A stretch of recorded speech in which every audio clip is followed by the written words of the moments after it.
everyone to the graduation forum. This is an official forum, so your input will be registered at the State Department. So when I asked you to do a QR code, so hopefully everyone has a QR code sheet and knows how to do it. If you don't know how to do it, we can help you. We can help you do it. So good evening. I see some new faces. So welcome, all parents of students or everybody? Parent? Fabulous. Welcome. I'm going to ask, Dan is going to pass a sheet of paper around. If you would put your name and your email address, that would be really important. And if you want to say where your children are, wonderful. So for the past 3 years, I have been involved in this Blue Ribbon Commission. There were 64 members of the state who were on the Blue Ribbon Commission. We were selected through representatives. I represented the superintendent. I was the one of the 6 superintendents who were on the Blue Ribbon Commission. And then of the 64, they then selected 12 members to be the steering committee member, and I was the steering committee member for the superintendents. So there were teachers and parents and people from all over. It was a really representative sample of New York State. Good evening, Sandy. So I was so honored to be selected and to have my voice heard and to give input. And you will see some of the influence that I had. In fact, at the school board's convention this week, this past weekend, the commissioner actually identified my work on the piece that I know you will know because you'll see it, a Malverne stint there. She recognized my work there. But it was 64 people from all over the state representing every aspect of life that you could think of. Special education, non-special education. Students, we had students on it. We had parents, we had university folks, we had people who were not parents but were researchers. So it was, everyone was well represented. So I am going to move the slides along, and I'm going to ask, okay, slides. Oh, very good. So I'm going to start with the video that is used at all the forums, and it's not because I'm in it, but but it is really used at all the forums. So let's go. It's an introduction from the chancellor and the commissioner.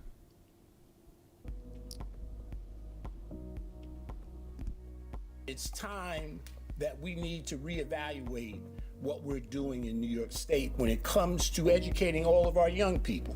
We're not going to mandate our way out of this. We need a thoughtful process, what I would describe as a ground-up process that's designed to change culture.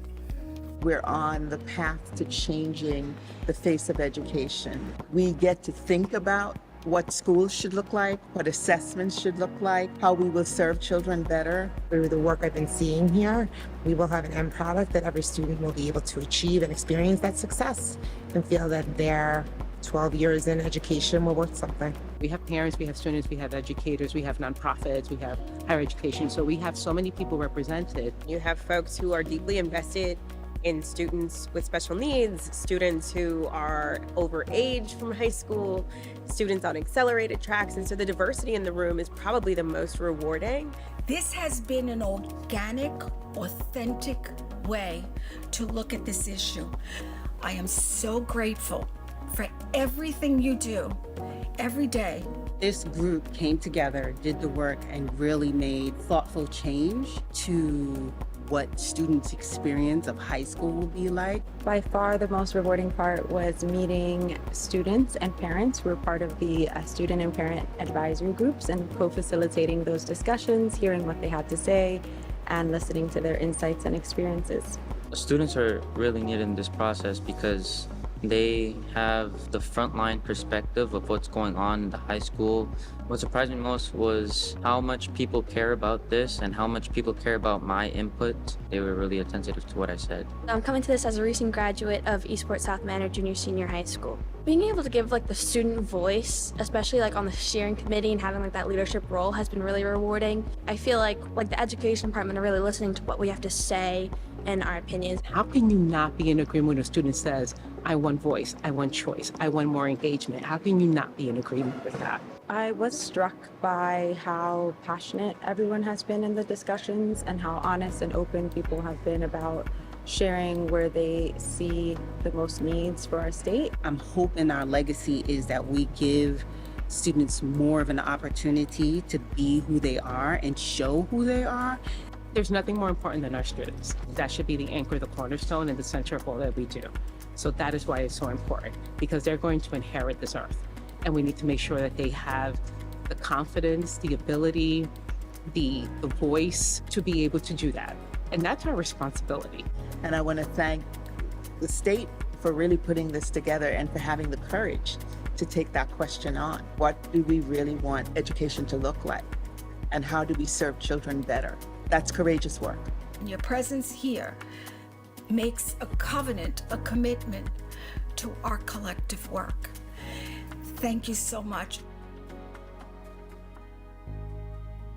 So I hope you saw a variety of folks, parents, you saw students. There were the people who were, some of the people who were on the commission, 64 members, as I said. So this work started way before the pandemic. Can you believe that? We started looking at answering that question, what do we want children to know and be able to do when they graduate? It started with a group of us, with Regent Tillis and at the time, Bill Johnson was a superintendent in Rockwell Center. There were 5 of us in a room starting to think about these questions. And the commissioner heard about what we were doing and came down, and then we ended up starting bringing everyone together at the Tillis Center, bringing all the districts on Long Island together at the Tillis Center to kind of talk about what do we want kids to know and be able to do when they graduate, and what kinds of different ways are students graduating across the country, because that was research that we had to do. So this began in 2019, and of course, you know what happened in 2020. COVID happened, and then we had to, the commissioner had to take another step back and say, how do we continue this work? And so we continued that work online. So we were convening online in 2020, and then after we thought COVID was past, we began to gather again in Albany. So it was trips up to Albany and meeting with stakeholders throughout the 3 years since 2019. But meeting online with parents, with students, with visiting schools, looking at different ways that people are graduating, looking at research. WestEd was the company that was used. WestEd gathered research to look at how many districts, how many states require an exit exam? How many states required something for graduation? Well, we know that by law, the federal government requires 3 exams for high school, 3 exams for high school. One is algebra, the other is ELA, and the other is a science. Most people do biology or living environment. So those 3 exams are required across the, not the same exam, but every state has to find a way to assess children before they graduate in those 3 areas. But in New York State, we had many different ways of assessing students.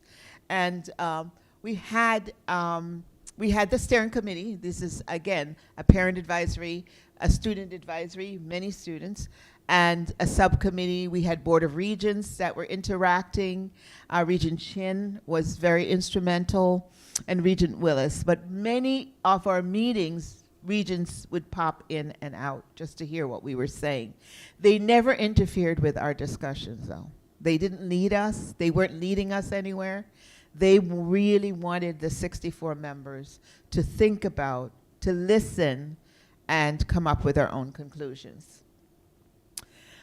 As I said, the diversity on the commission matched the diversity of New York.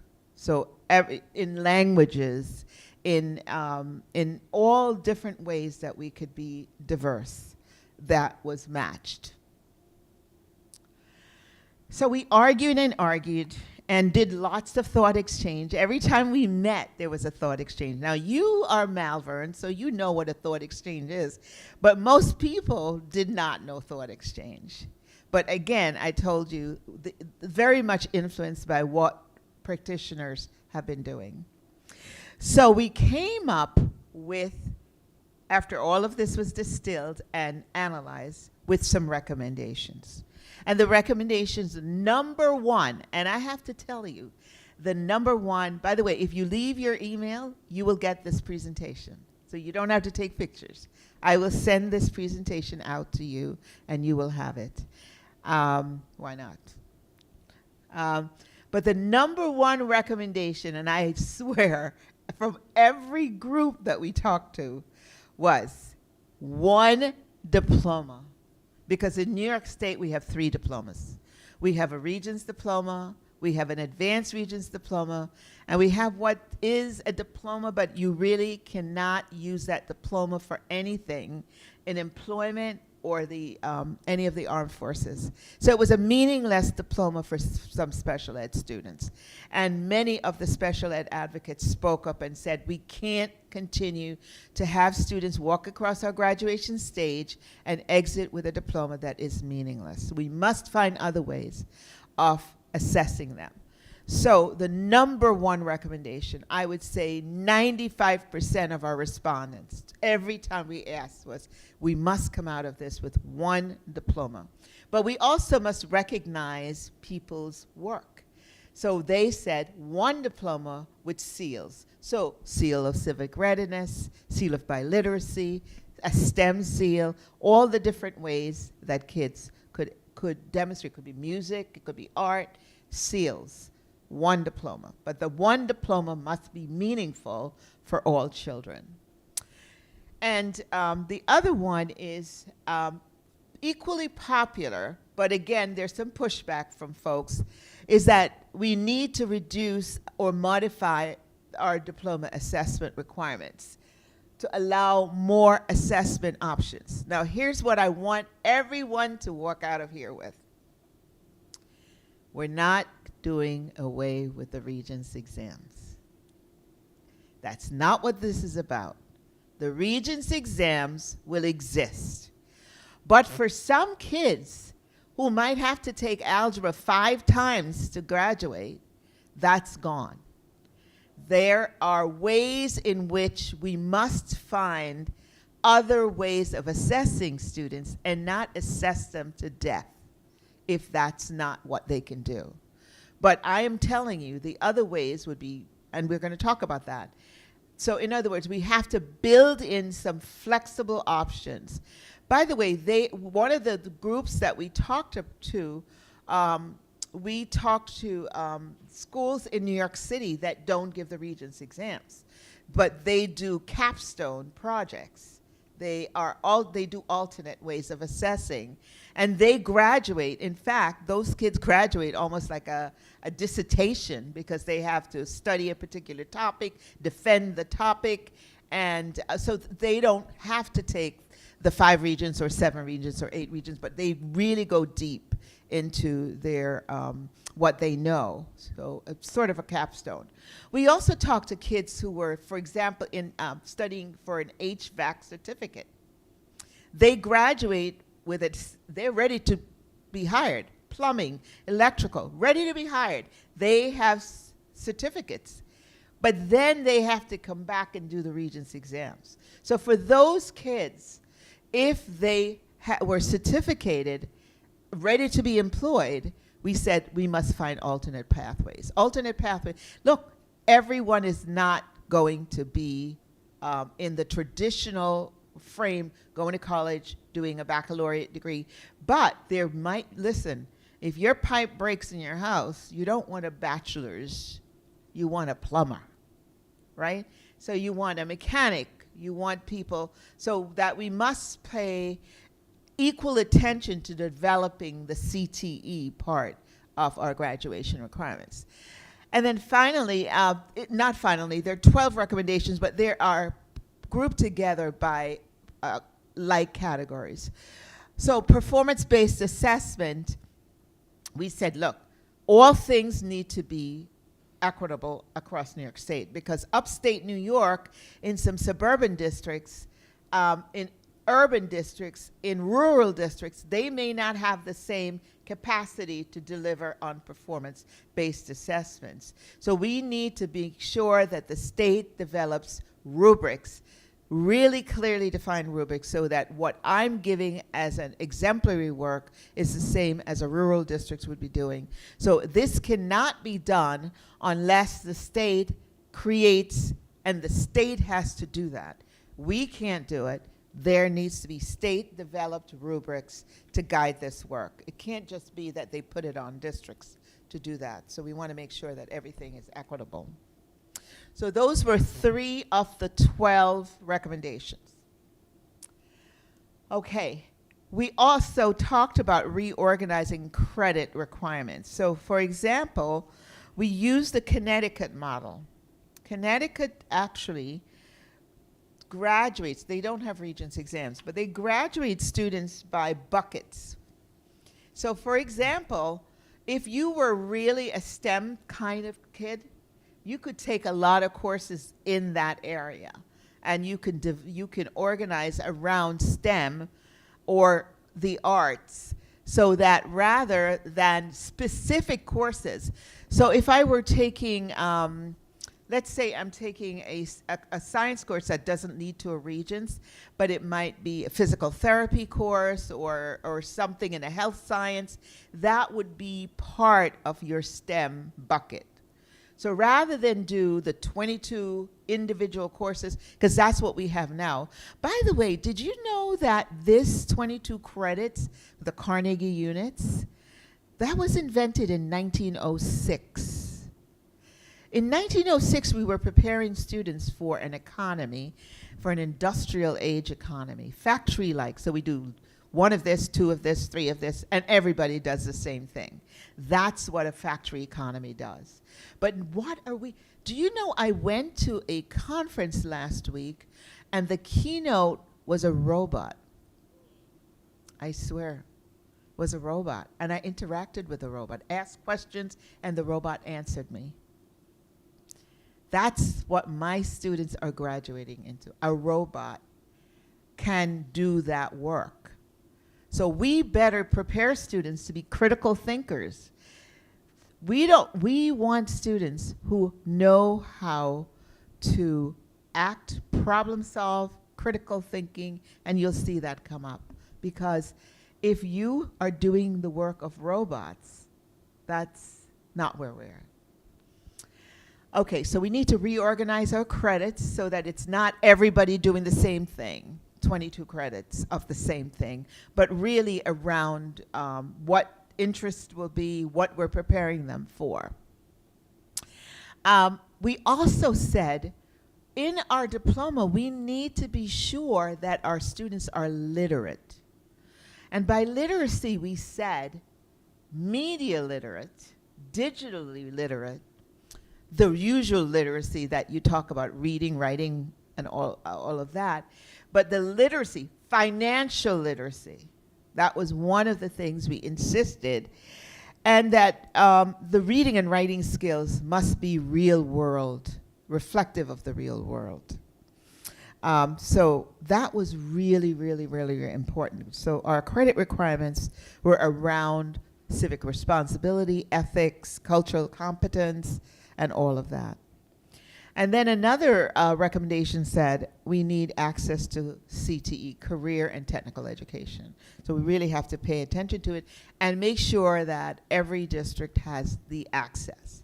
We talked about access a lot Because it's nice to say we can do this, but if we have no access, if students upstate New York in very rural parts of the have no access to the scientific research, or and vice versa, by the way, we may not have. We went to a school where the students were being trained to be divers, to do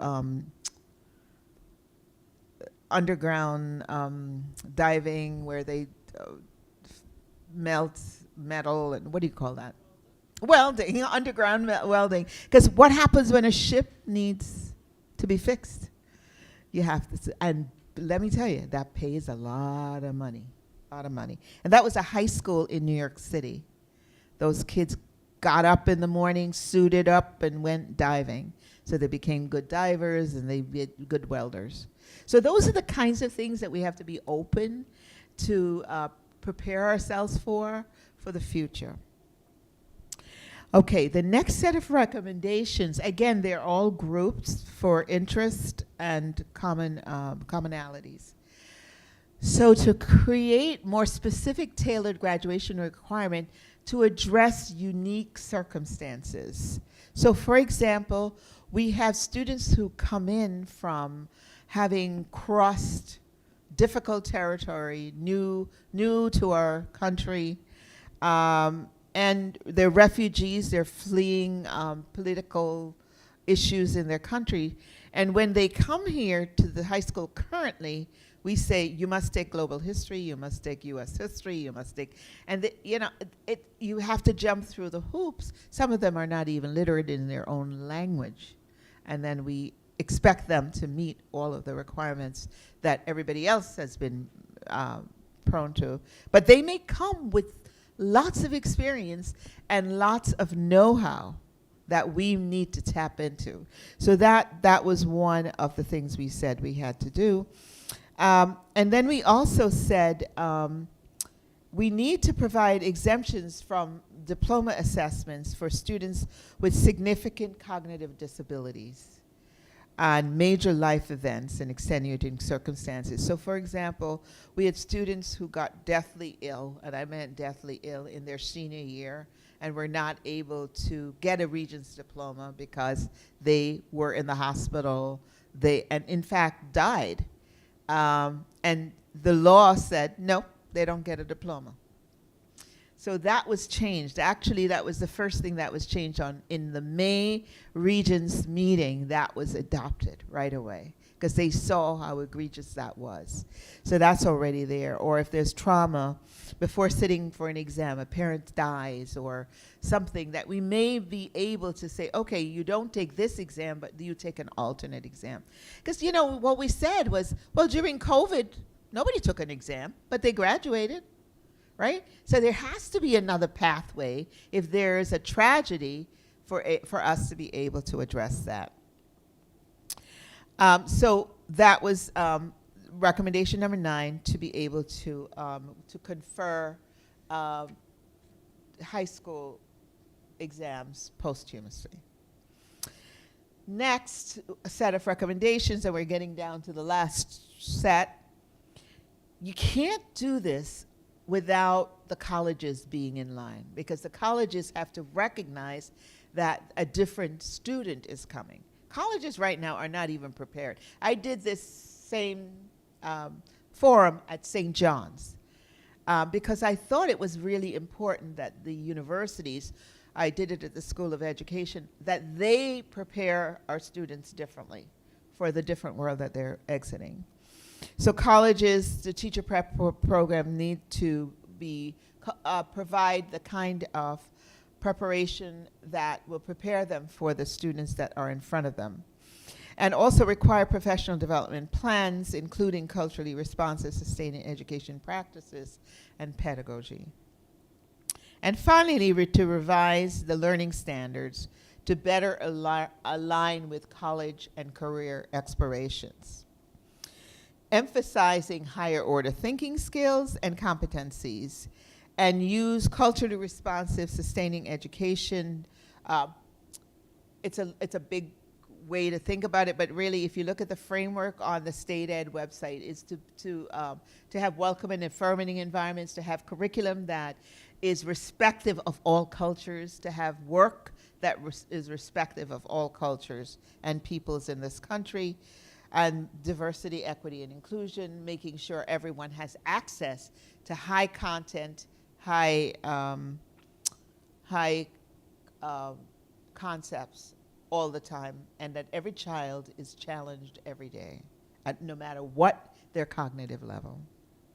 And we, in fact, insisted on putting in that including history because we saw what was going on in the country at the time, where people did not want to cover the history of all people, the real history of America. That people really wanted to whitewash the history. So we added that including history so that people will understand that it is important that we go over the actual history of America and the world. So those were the 12 recommendations and put into 4 transformations. So the first transformation was we've got to adopt what? A portrait of a graduate.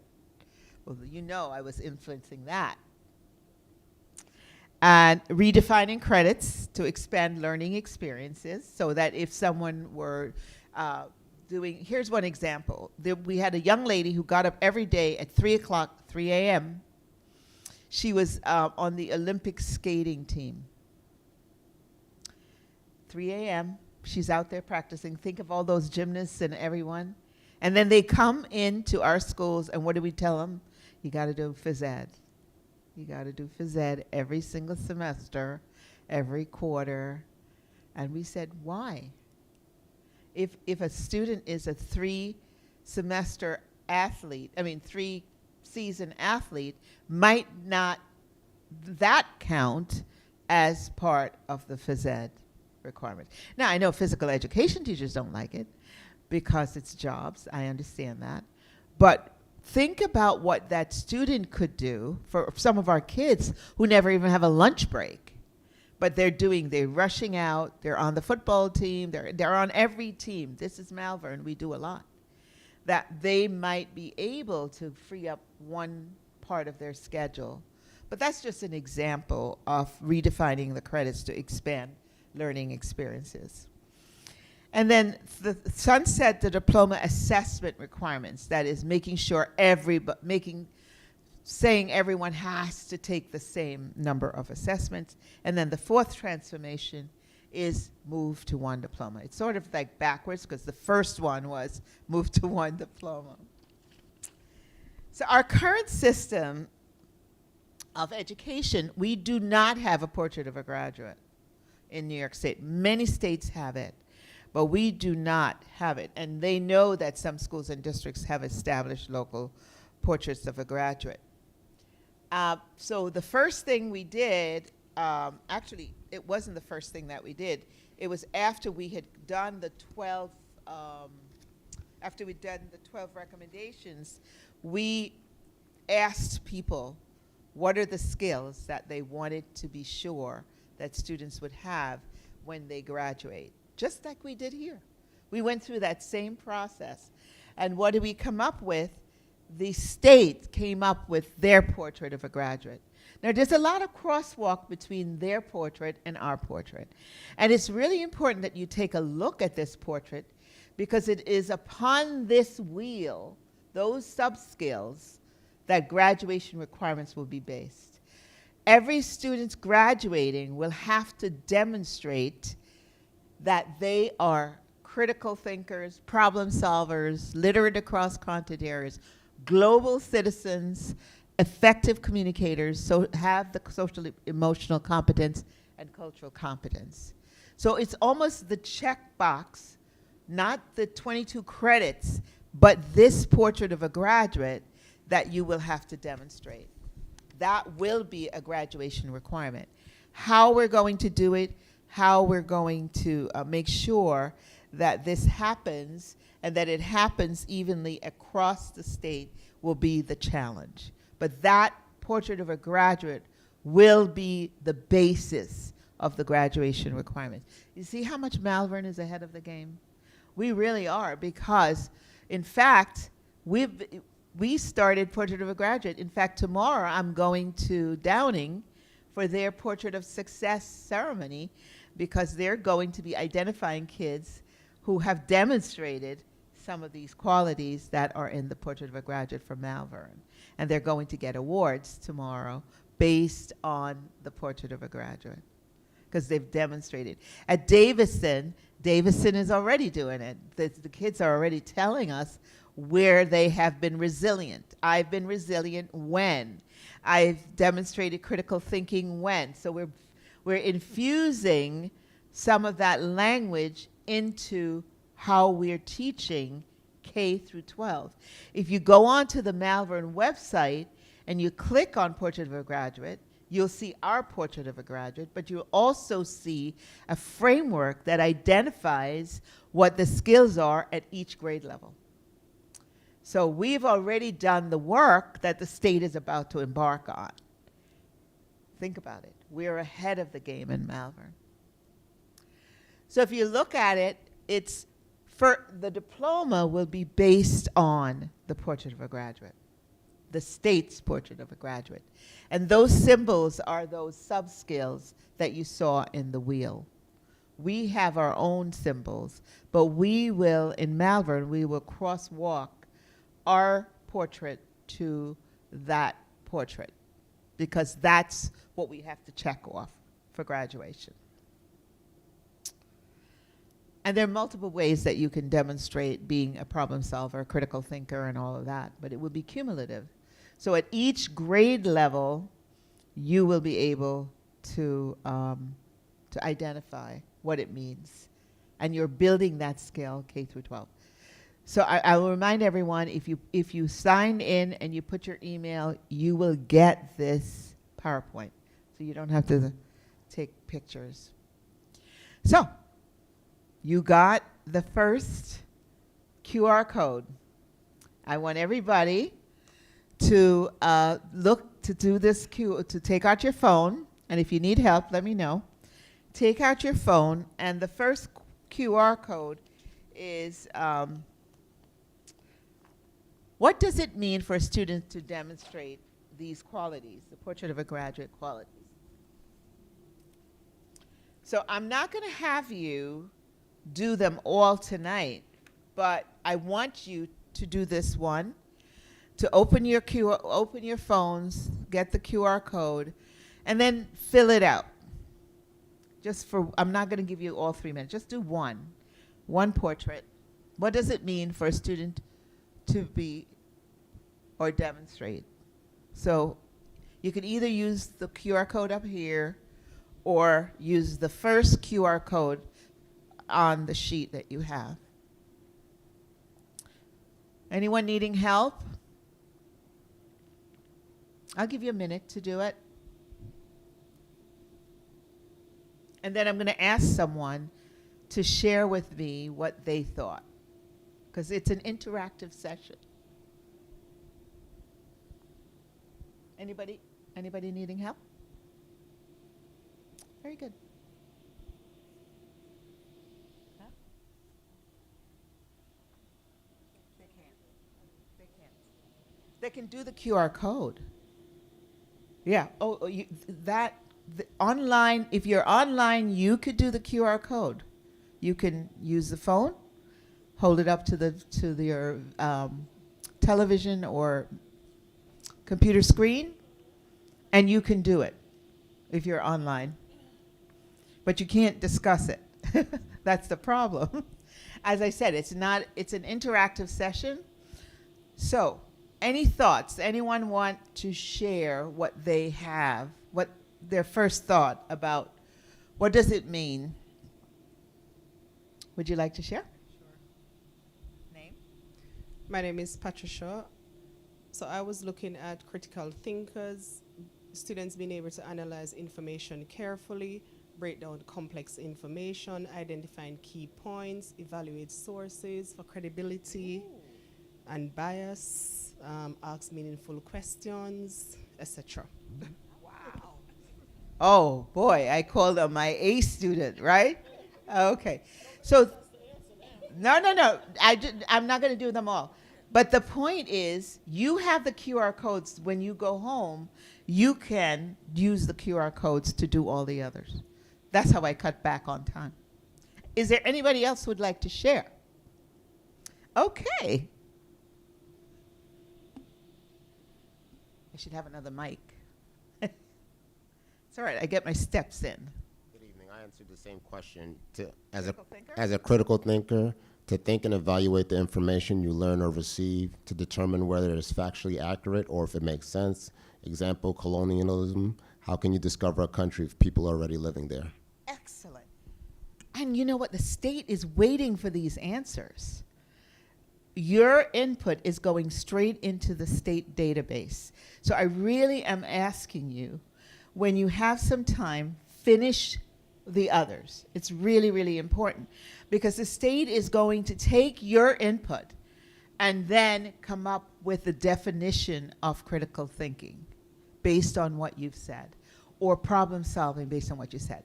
So I'm going to go to the next QR code, because this is a lot of QR codes, and I just need to walk you through each one. So now, when you think about what I just said on the portrait of a graduate, the question is to identify the next QR code is opportunities, right? What opportunities exist for us adopting the portrait of a graduate, for the framework for future diplomas? And the other QR code to the right is what challenges. So let's just do what opportunities exist. So everybody go to that QR code and then be thinking about who's going to volunteer. So what opportunities exist? And if you're online, I'm going to ask that you also do it. And if you could then email me to let me know that you were online so I can enter you into the state database. Okay, so the next is the opportunity. Does everybody have the QR code? Everybody has it, right? So the next one is the opportunities, which is the second one. You have them all. That's the middle one, the opportunities on the sheet. That's the middle one. Oh, here. Who needs it? Oh, yes. Yes. Oh, I am just so impressed that all of you are here. Thank you for coming. I was like, once I offered it online, I was afraid nobody would come. It's interactive. You see it's interactive. Yes. Yes. Plus you get to see me. Your student more than likely will not be affected. But let me say, if you have an 8th grader, you might be affected.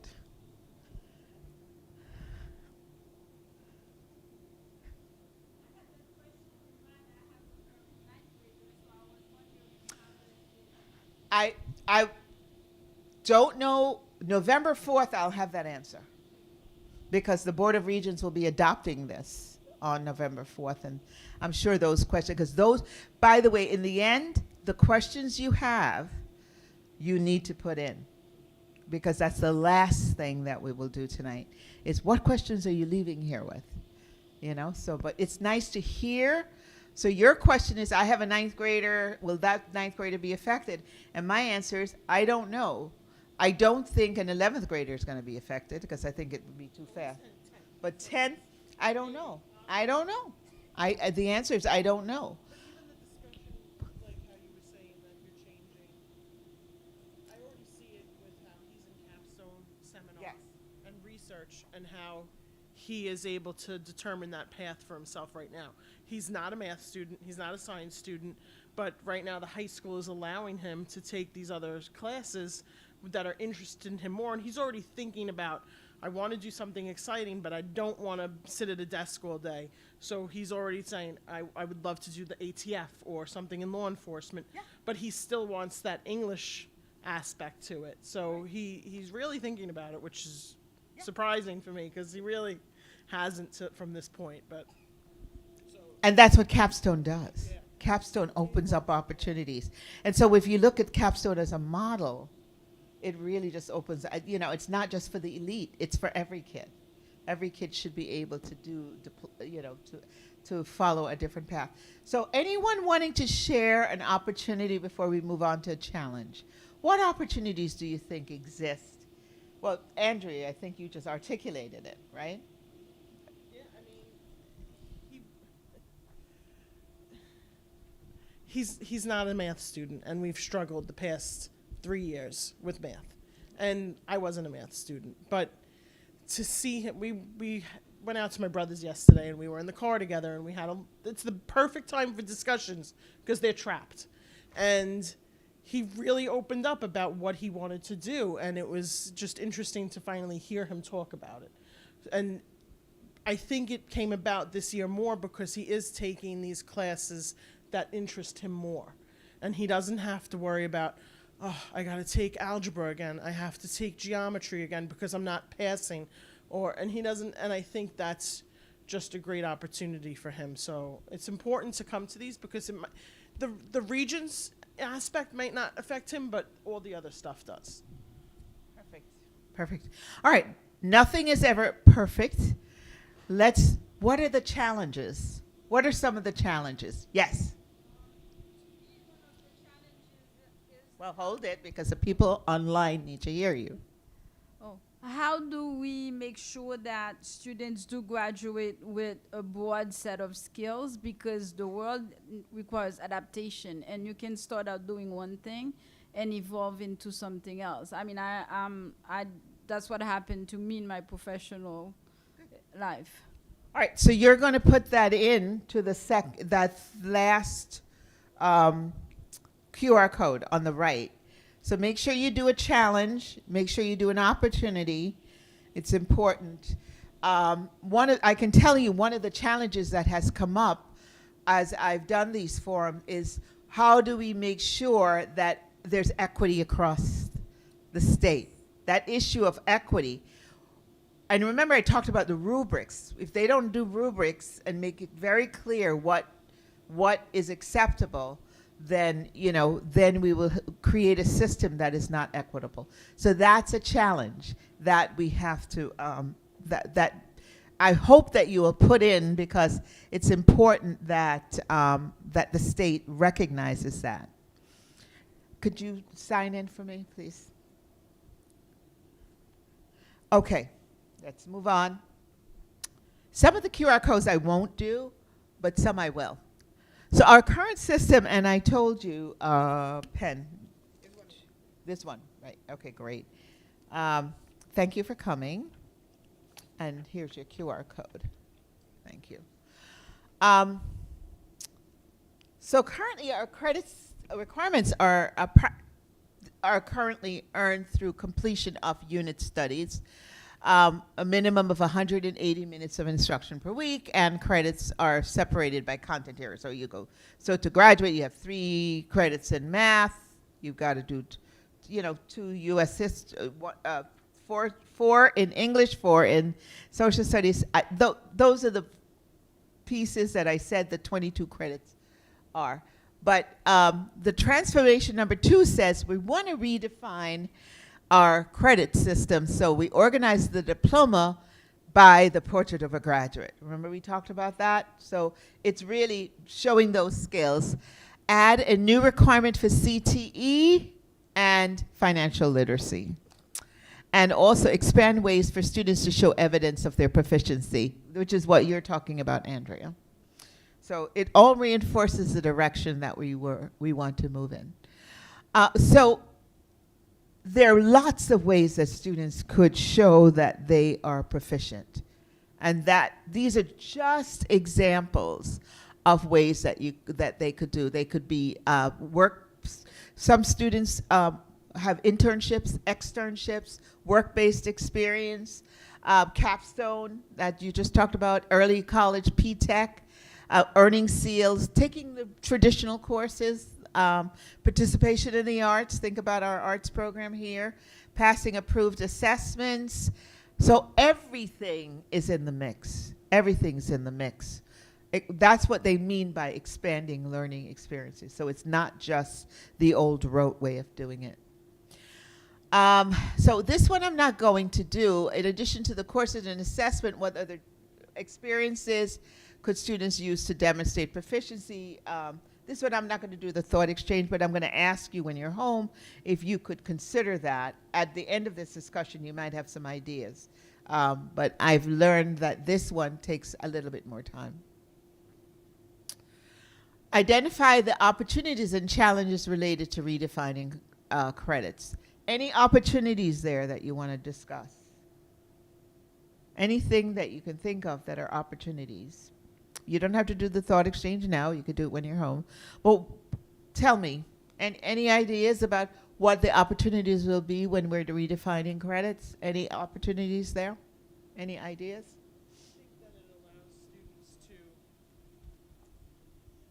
to choose their path for career earlier, and then waiting until they graduate high school. They can say, opens up exactly. Great. And challenges. I know one. It happens every May. The New York State assessments. Well, okay, that's true. Well, they have to take assessments, but it might be costly, and districts might not. So that's a challenge.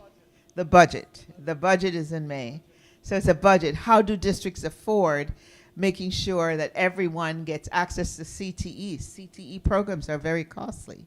How do we make sure that those are you have access? And what Jericho can provide may not be what Malverne can provide. So that's the equity.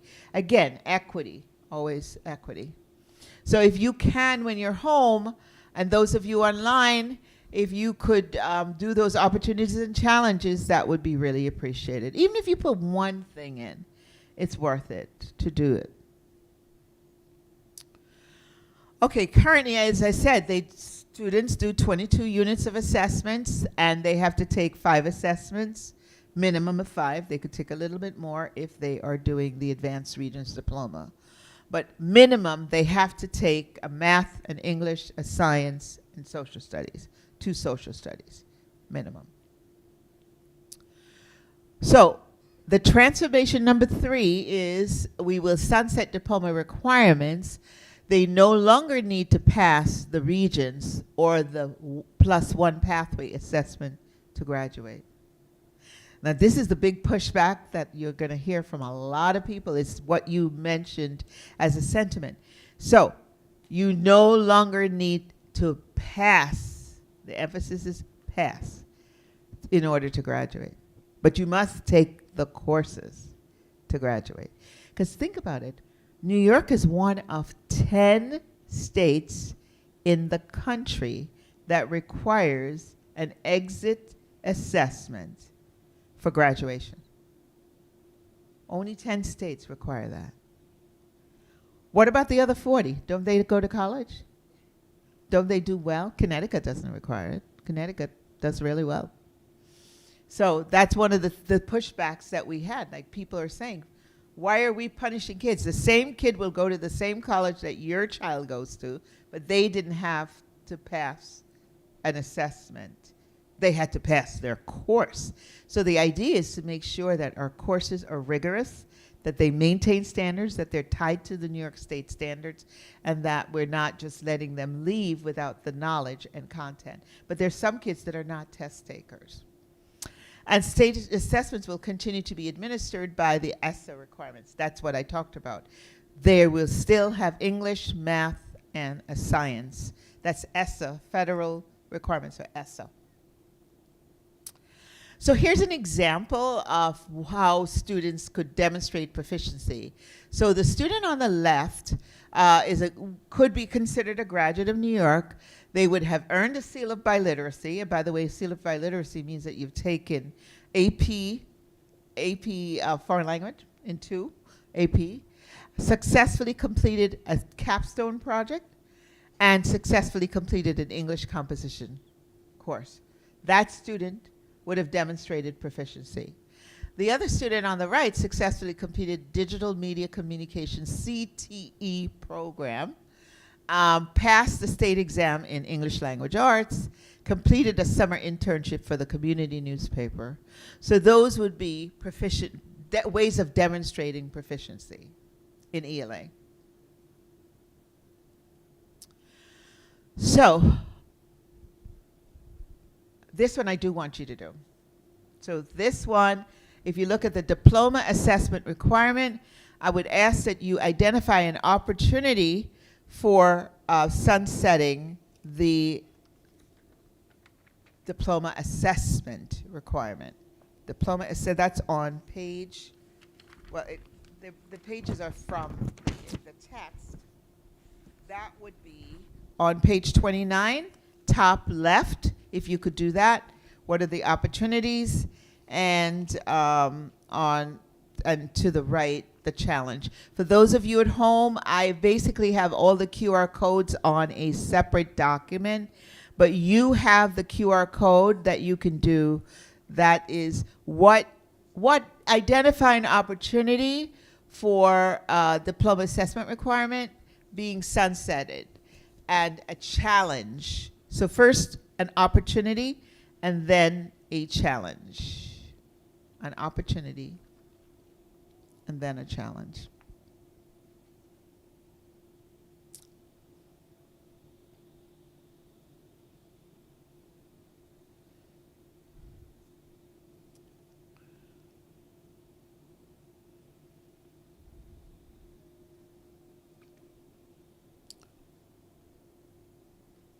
And then those of you at home, if you would do it and rate some thoughts, that would be great. And if anyone wishes to get the sheet that we have here, you can also email me and I will provide it. I will definitely send it to the PTAs so that they will have it available. The PTAs, I believe, did I send? I sent you guys, PTA, did I send you? I sent you the PowerPoint? I didn't? Okay, so I will send the PTA the PowerPoint as well as this sheet that we have here. So if anybody wants it. But anyone who is in attendance, whether online or physically here, will be able to get the presentation. So anyone, somebody new, any opportunities that you see? Any opportunities? All right, if I come stand next to you, any opportunities? You're thinking of it. Okay. Any opportunities that you see? Okay. Deep think.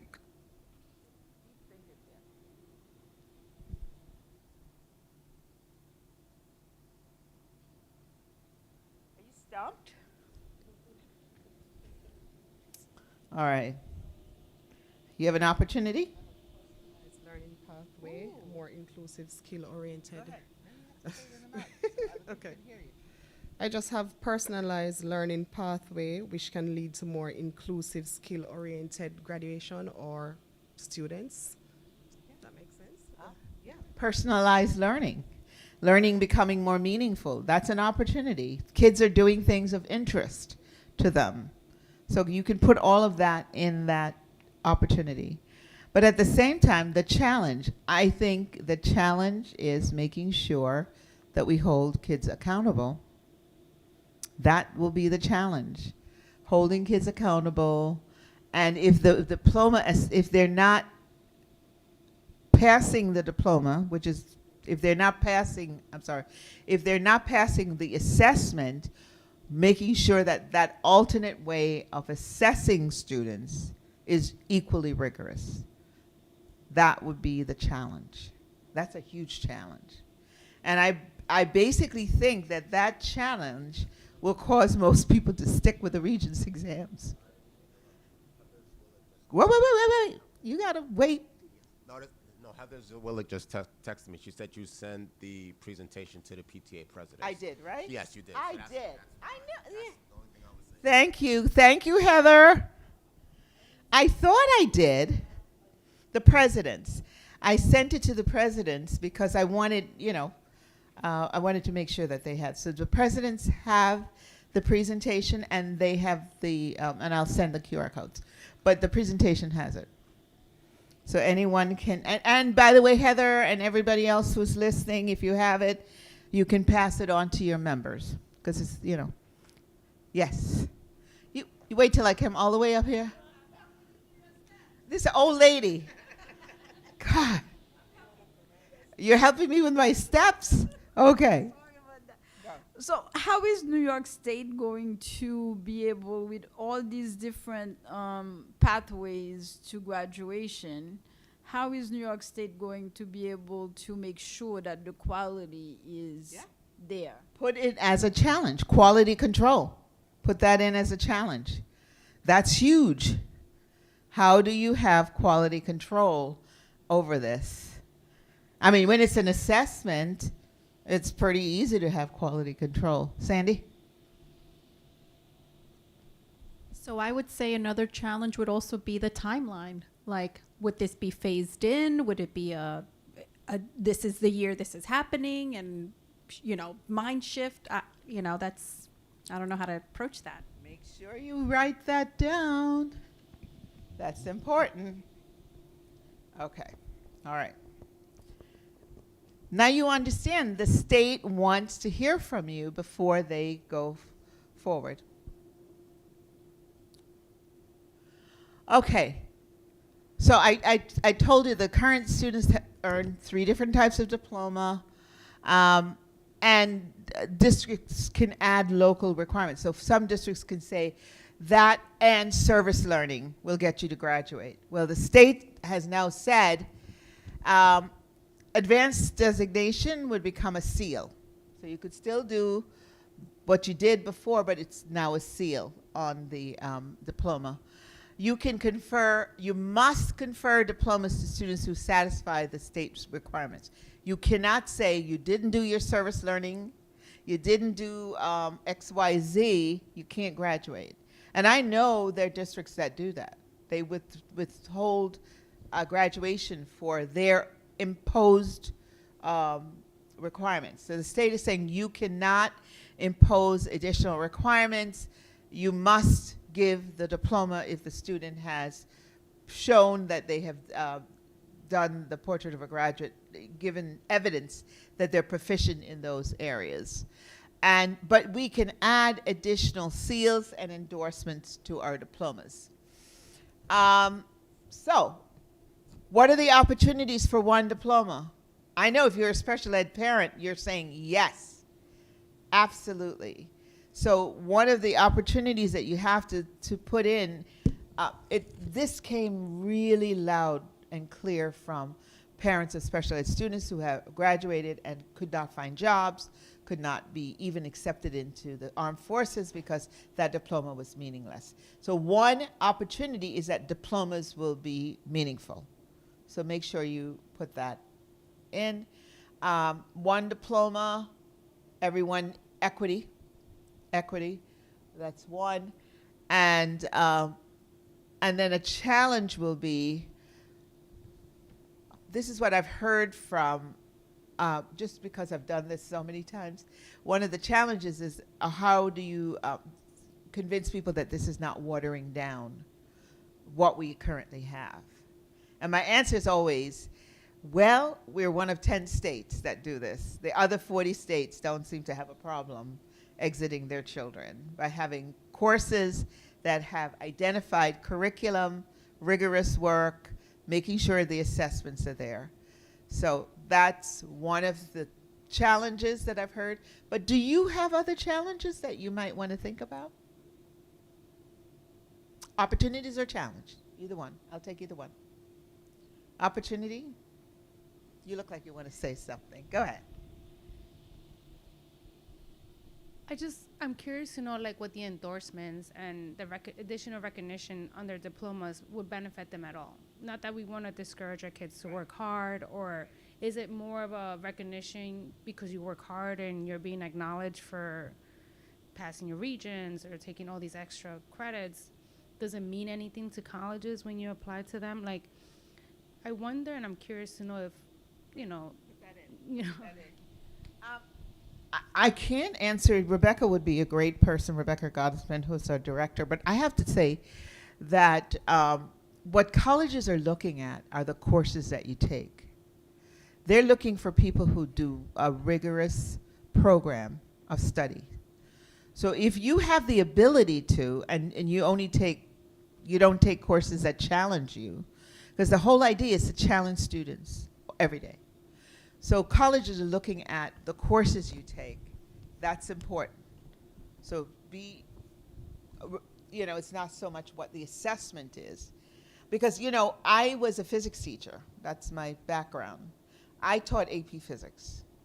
And my students still had to take the Regents Physics. Well, I used to call them the cool down exercises. Like after I got them ready for the AP, and my kids never failed the AP. I mean, I had one student in my entire life who got a 2, and she's still telling me today. She's a lawyer in Syosset. She did okay. She got a 2. But all of my students had to come back and take a Regents Physics in order to qualify. Yeah.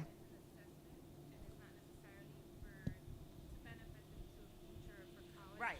It's not necessary. So what I'm saying is that assessment meant nothing because they were taking AP Physics. It's just a way of confirming they're prepared to move on, right? And as I said, I think most districts are going to stick with the Regents as the mainstay because it's easier. And the other way, you have to do a lot more work. So make sure you do those 2 opportunities and challenges. Trying to get you out. Now, if you forget everything about what I said, this slide is the most important slide. I always say that. It's the slide that says this is what we used to do, or we are doing, and that's the transformation. We're moving from 3 diploma types to 1 diploma. We're moving from a 2-fold system of credit requirements primarily earned through units of study and assessment requirements, so they're linked. So if I take U.S. history, I take the U.S. history Regents. I take physics, I take the physics Regents.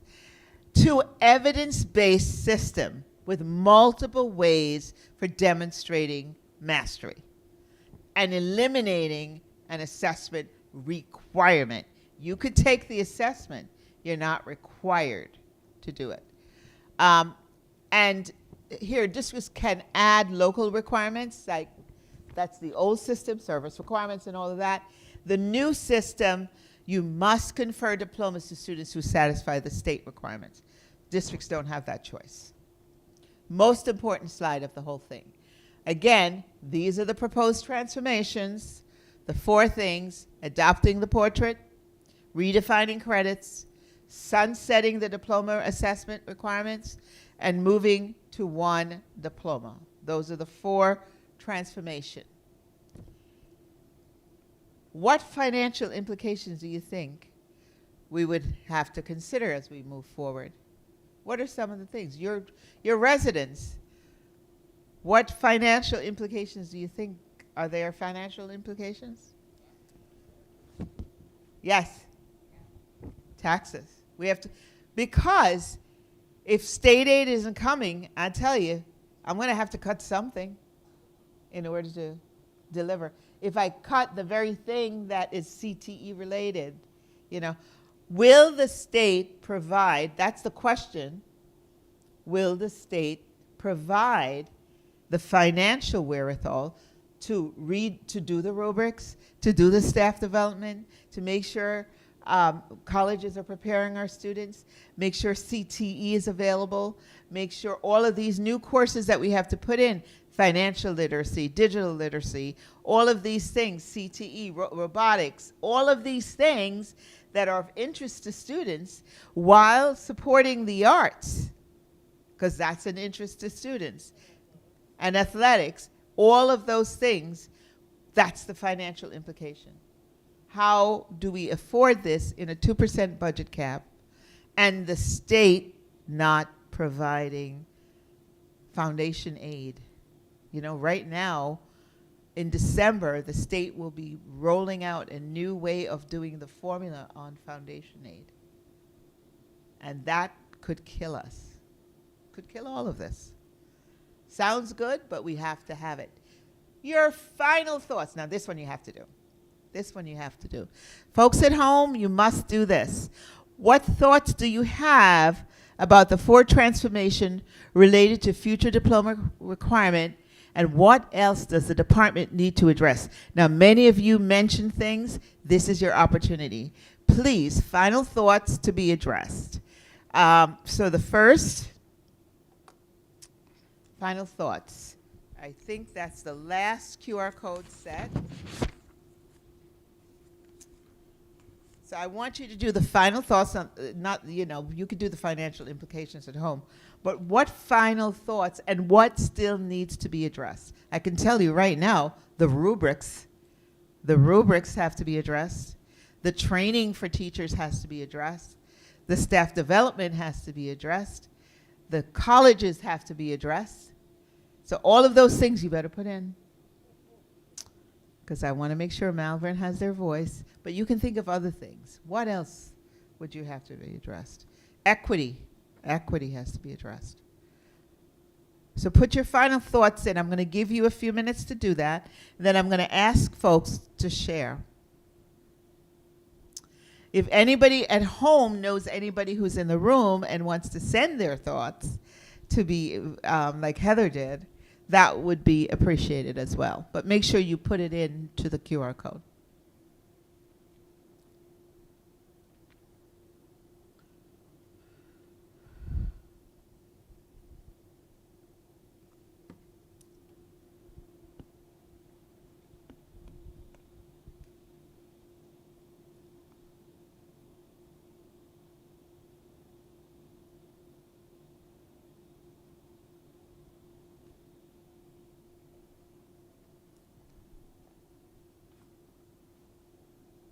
Is there anybody who did not sign in? Good.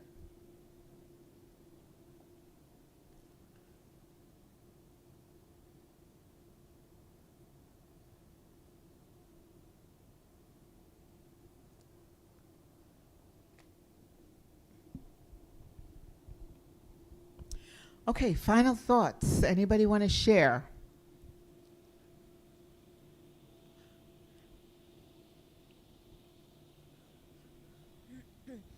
I think one thought I had is how will this information be shared with students, especially those that are going to be impacted, as well as, how will they be supported during these transitions? Like if I want to go from the typical taking regions to now doing like a capstone project, how will the teachers support them?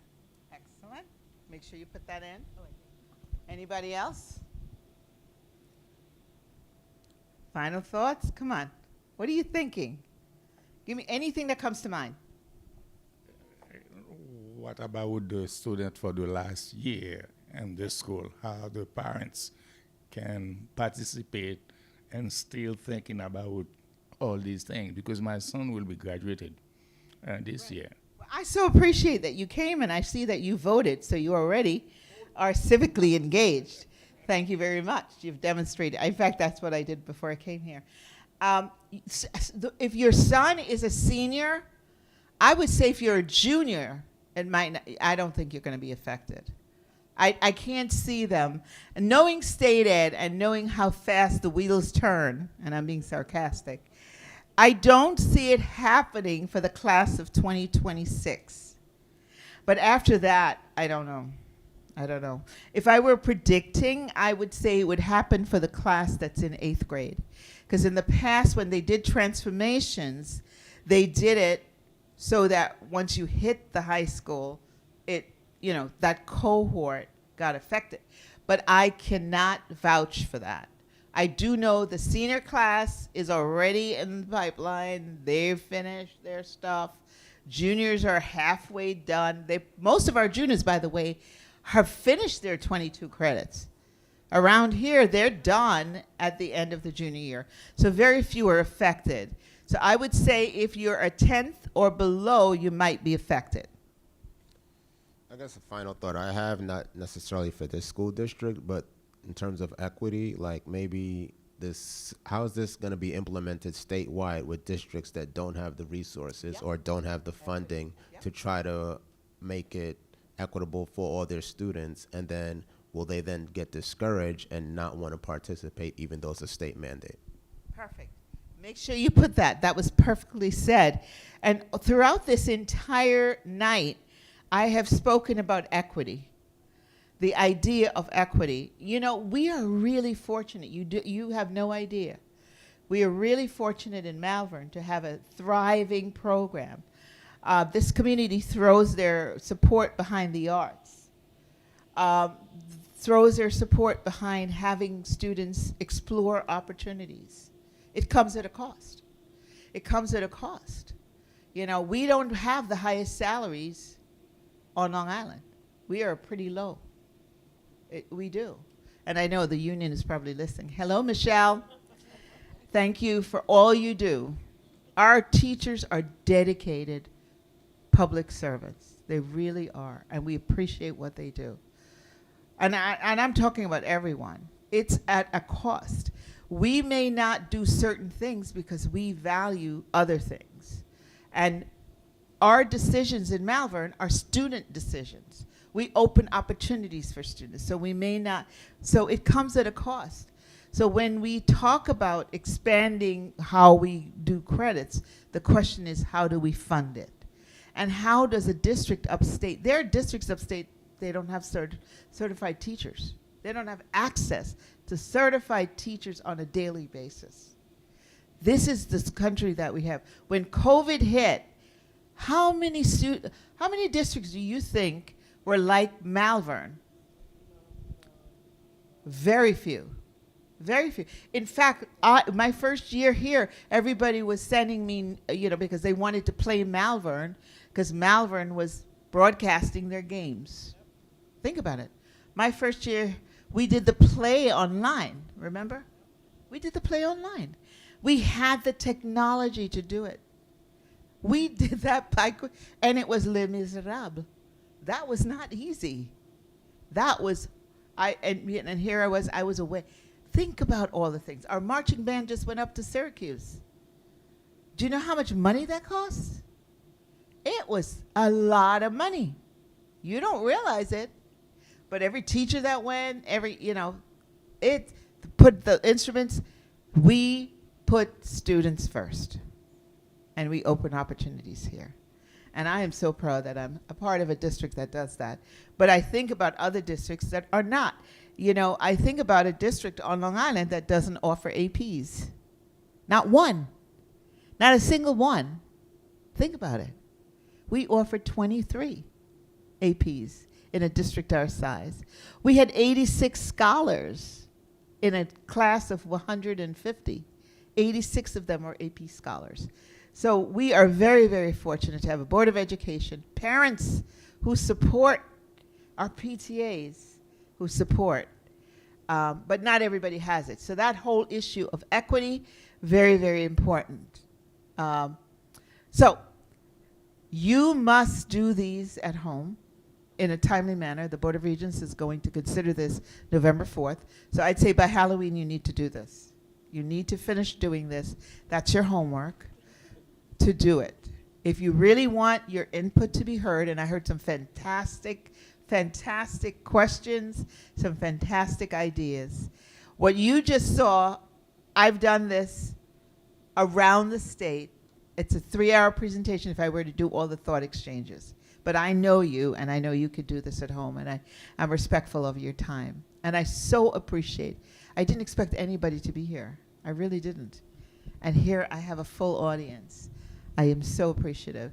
And so for those of you at home, please remember to do this, because in November, Board of Regents will meet, and they need your ideas. You're the last group to give input. I extended it. It should have ended last week.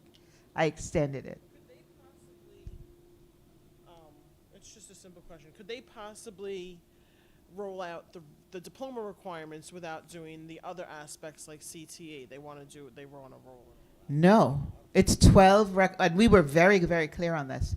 You don't roll out those requirements till those rubrics are ready. You don't roll it out until you define what it means to be a the portrait of a graduate. Because, you know, one of the things we did here, when we did the portrait of a graduate, we did our definitions. Remember, we sent it out, we had our definitions. So if you go in, and you must go onto our website, can you go onto our website for us? Could you link to our website, because it's over, this is over, unless you have questions. But if you go onto our website, if you could, I'll show you what we have on our website. Our portrait of a graduate is very much there. And when you click on the portrait of a graduate, you'll see benchmarks. And when you click on those benchmarks, you'll also see student work that, okay, so if you page down, yeah, there you go. Portrait of a graduate, click. See, it's that easy. It comes up, page down. Keep going. There. Okay, now click on Portrait of a Graduate benchmarks. Page down. Look, K through 2, this is what it means to be civically engaged, culturally responsive, all of that. It's all there. This is what the state will be working on. We're already done. We've done that. And then if you go back to the other page, you'll see student demonstrating. If you go back, just go back to, he didn't expect, okay, click on that, those students. That's Davison Avenue. And they're saying, this is how we do the portrait of a graduate. So we're way ahead of what, so they're telling you what it means. We are innovative when we think creatively and come up with new and exciting ideas. Doesn't it give you chills?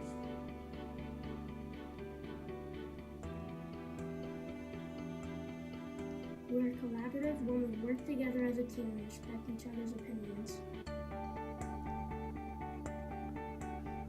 So we're the model for the state. We are ethical when we do the right thing, even when it's hard.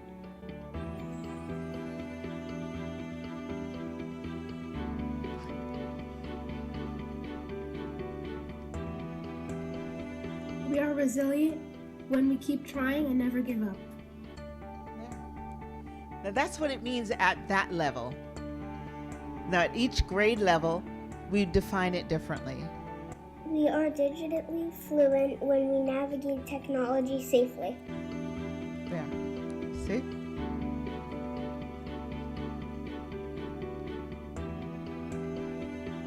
We are culturally responsive when we learn about each other's cultures, values, and backgrounds.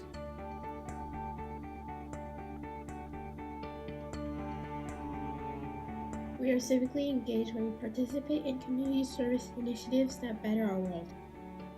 Thank you, Malverne Board of Education, for helping us get life ready.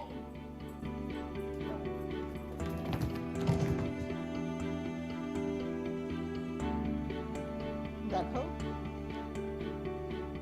I don't think there's a better way to end this, right? I thank you for coming. This is what it means to be graduates with the qualities that make them life ready. And that's what this is all about. I am proud to be a part of this, and I'm proud that we spent 3 years doing this. It's meaningful, and I'm so proud that you showed up tonight. Thank you.